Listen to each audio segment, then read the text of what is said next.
Code Q6, question number 21. The energy that will be ideally radiated by a 100 kilowatt transmitter in 1 hour is. So the energy radiated will be equal to power. If it is constant, then it can be simply multiplied with time. But we have to write everything in SI units. So power is given as 100 kilowatts. So we will write it as 100 into 10 raised to the power 3. Time is 1 hour, so it will be 60 multiplied with 60 seconds. If we calculate this, this will be 36 multiplied with what will be the power of 10, 1, 2, 3, 5 and 6 and 7. So the correct answer should be the first option. We will move on to our next question.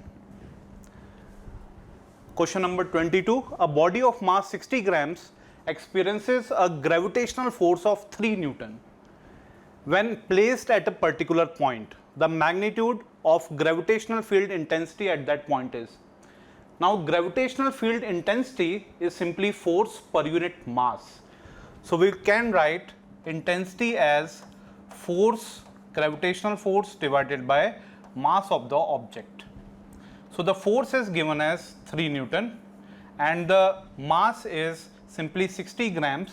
So we will write it as 60 into 10 raised to power minus 3 kilograms. So this will translate into 300 divided by 6, which will be 50 Newton per kilogram. Hence the correct answer should be the second option. Okay, now the question number 23. It states that there are two lists, list 1 and list 2, and we have to match. But many times it is very difficult to remember all the numerical values. But still, while attempting this question, what you can do is, which of these radiations will be having maximum value of wavelength? Obviously, AM radio waves. This idea we should have. So AM radio waves must have maximum value of wavelength among all these radiations. So this AM radio waves option should be matched with 10 raised to the power 2. On the other hand, on the other extreme, in fact, X-rays have highest possible frequency but smallest wavelength. So the smallest wavelength here is 10 raised to the power minus 10. So this should match with first option. If we just know the general trend, then also we can say that fourth option will be correct, because these two options what we have got has got unique values in fourth option only. So this should be the correct answer. We will move on to the next question. Question number 24. A shell of mass m is at rest initially, so the initial momentum of the shell is definitely 0. It explodes into 3 fragments having mass in the ratio 2:2:1. If the fragments having equal mass fly off along mutually perpendicular directions with the speed v, the speed of the third fragment is. Now, if initially momentum was 0 and the object was of mass m, then 2 fragments which have got equal mass, but the ratio is 2:2:1, which means this will fly off and will be having mass equals to 2m by 5.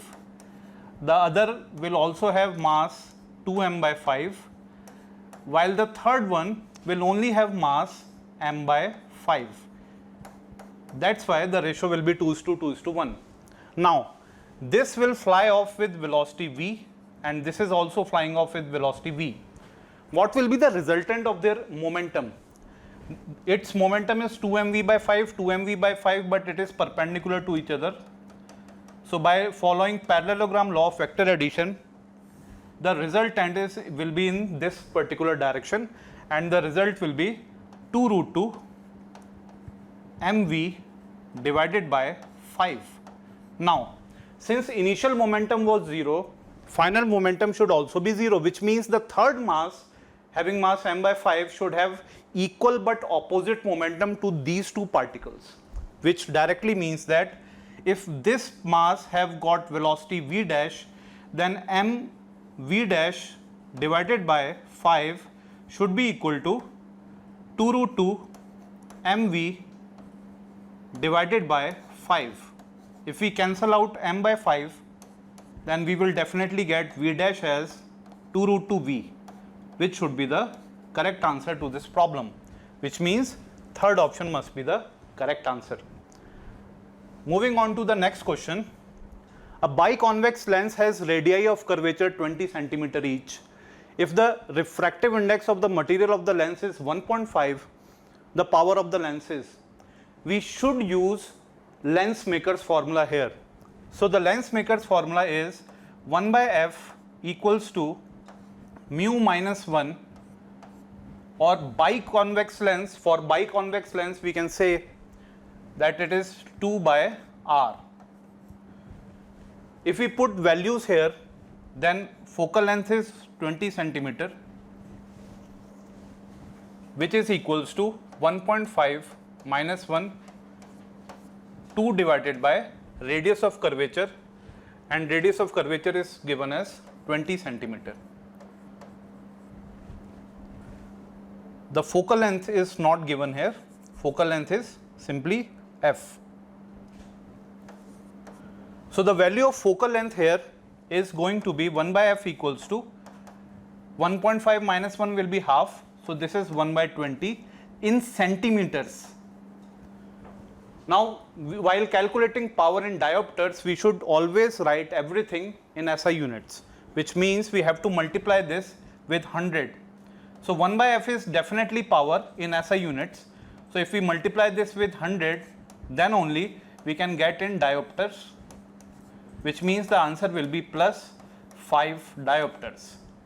Why the answer is positive? Why the power is positive? Because it is a converging lens, and whenever a system is converging, its power is going to be positive. Moving on to the next question. Given below are two statements. Statement 1 says that Biot-Savart's law gives us the expression for the magnetic field strength of an infinitesimal current element of a current carrying conductor only, and which is true. For the second statement, Biot-Savart's law is analogous to Coulomb's inverse square law of charge q, with the former being related to the field produced by a scalar source ideal. The problem is, in Biot-Savart law, this ideal is not a scalar source. It is always written as I dl as a vector element. In fact, we express Biot-Savart law in the form of cross product of this vector element with position vector of a particular point. So this is wrong, which means statement 2 is incorrect. Also it says that vector source q. Charge is always a scalar quantity, it is not a vector quantity. That's why statement 2 is wrong while statement 1 is independently correct, which directly means that option 2 must be the answer to this problem. In the given nuclear reaction, the element X's, we should understand that a positron is being released in this reaction, which means a proton must have got converted into neutron, which will produce a proton. I am not talking about other radiations, but this is the basic reaction, which means if a proton gets converted into neutron, then definitely atomic mass will remain same, but atomic number will reduce. So if we find an option in which atomic mass is same but atomic number has reduced by 1, then the answer should be the third option. Moving on to the next problem. Plane angle and solid angle have. We all know that plane angle have SI unit of radians, while solid angle have SI unit of st-radians. But still, both are dimensionless quantities. So they both have units, but don't have dimensions. Hence, option 1 should be the correct answer. Moving on to the next problem. The angle between electric lines of force and equipotential surfaces. We all know that electric field lines are always perpendicular to equipotential surface.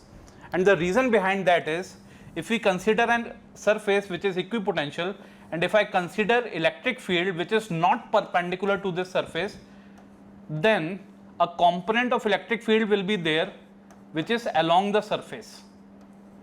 And we all know that if we move in the direction of electric field, potential will definitely decrease, which means this E cos theta component should be 0 if the surface is equipotential. Hence we can always say that electric fields are perpendicular to equipotential surfaces, which means the angle will be 90 degree. Moving on to the next problem. A light ray falls on a glass surface of refractive index √3 at an angle 60 degree. The angle between the refracted and reflected rays would be.